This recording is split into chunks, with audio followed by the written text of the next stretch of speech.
सुप्रभात। करो योग रहो निरोग की श्रृंखला में आज का हमारा आसन है अर्ध मत्स्येंद्रासन। पैरों को सामने की ओर फैलाते हुए बैठ जाएं। दोनों पैरों को साथ में रखें और रीढ़ की हड्डी सीधी रहे। बाएं पैर को मोड़ें और बाएं पैर की एड़ी को दाहिने कूल्हे के पास रखें। दाहिने पैर को बाएं घुटने के ऊपर से सामने रखें। बाएं हाथ को दाहिने घुटने पर रखें और दाहिना हाथ पीछे रखें। कमर, कंधों व गर्दन को दाहिनी तरफ से मोड़ते हुए दाहिनी कंधे के ऊपर से देखें। रीढ़ की हड्डी सीधी रहे। इसी अवस्था को बनाए रखें। लंबी गहरी सांस लेते रहें। सांस छोड़ते हुए पहले दाहिने हाथ को ढीला छोड़ें, फिर कमर, फिर छाती और अंत में गर्दन को। आराम से सीधे बैठ जाएं। दूसरी तरफ से प्रक्रिया को दोहराएं। सांस छोड़ते हुए सामने की ओर वापस आ जाएं। इस आसन को करने से मेरुदंड को मजबूती मिलती है तथा उसका लचीलापन बढ़ता है। किंतु ध्यान दें, जिनके दिल, पेट या मस्तिष्क की ऑपरेशन की गई हो उन्हें इस आसन का अभ्यास नहीं करना चाहिए। गर्भावस्था और मासिक धर्म के दौरान यह आसन नहीं करना चाहिए। धन्यवाद। सुप्रभात। आज का सुविचार। Happiness tests the ego of a person, while grief tests the patience of a person. The life of a person who has passed both the tests is a successful life. सुख व्यक्ति के अहंकार की परीक्षा लेता है, जबकि दुख व्यक्ति के धैर्य की परीक्षा लेता है। दोनों परीक्षा में उत्तीर्ण व्यक्ति का जीवन ही सफल जीवन है। सुख और दुख दोनों ही जीवन की महत्वपूर्ण परीक्षाएं हैं। हमारे अहंकार की परीक्षा के लिए जीवन में खुशी आती है और जीवन में हमारे धैर्य की परीक्षा के लिए दुख आता है। केवल वे लोग जो खुशी के दौरान अहंकार पर नियंत्रण दिखाते हैं और जो लोग दुख के दौरान धैर्य दिखाते हैं वे ही जीवन में वास्तविक विजेता हैं। धन्यवाद। सुप्रभात। हमारी आज की कहानी का शीर्षक है स्वामी विवेकानंद और उनका मातृभाषा प्रेम। विश्वविख्यात स्वामी विवेकानंद जी एक महान धर्माचार्य और विद्वान रहे थे। उन्हें हिंदी, संस्कृत, अंग्रेजी सहित अनेकों भारतीय और विदेशी भाषाओं का ज्ञान था। वास्तव में जिस संत ने अपने संबोधन से अमेरिका वासियों को मुग्ध कर दिया हो, उनके अंग्रेजी भाषा के ज्ञान के विषय में भला किसे संदेह हो सकता है। किंतु उन्हें अपनी संस्कृति के साथ साथ अपनी मातृभाषा हिंदी से भी गहरा प्रेम था।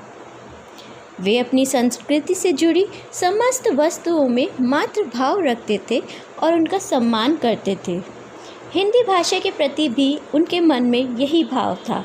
वे हिंदी को माँ के समान मानते थे। यह किस्सा उस समय का है जब स्वामी जी विदेश यात्रा पर थे।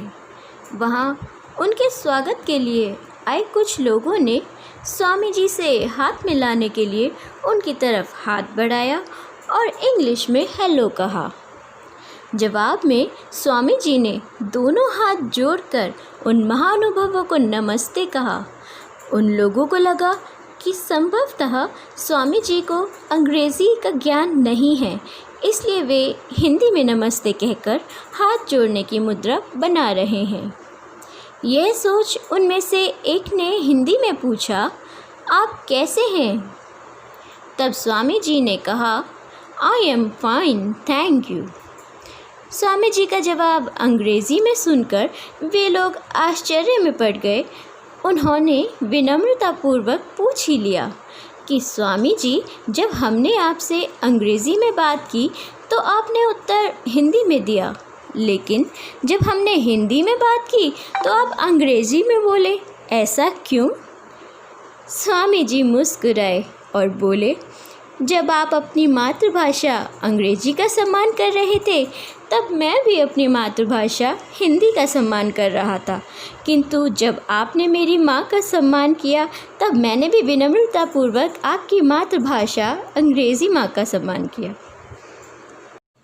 उनके इस अनूठे जवाब को सुनकर सभी विदेशी चकित रह गए। इस घटना से पहले वो अंग्रेज़ी को विश्व में सबसे महान भाषा मानते थे, किंतु इस घटना के बाद हिंदी भाषा को भी वे पर्याप्त सम्मान देने लगे।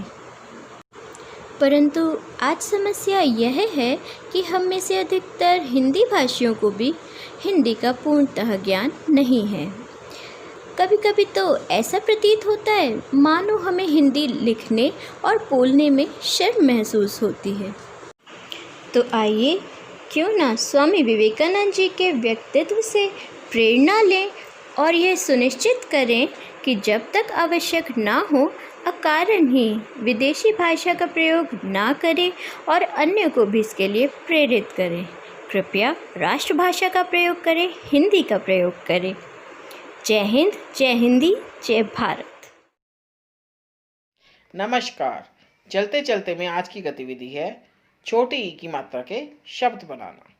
जैसे कै पे मात्रा लगाई की, मैं पे मात्रा लगाई मी, ले पे मात्रा लगाई ली।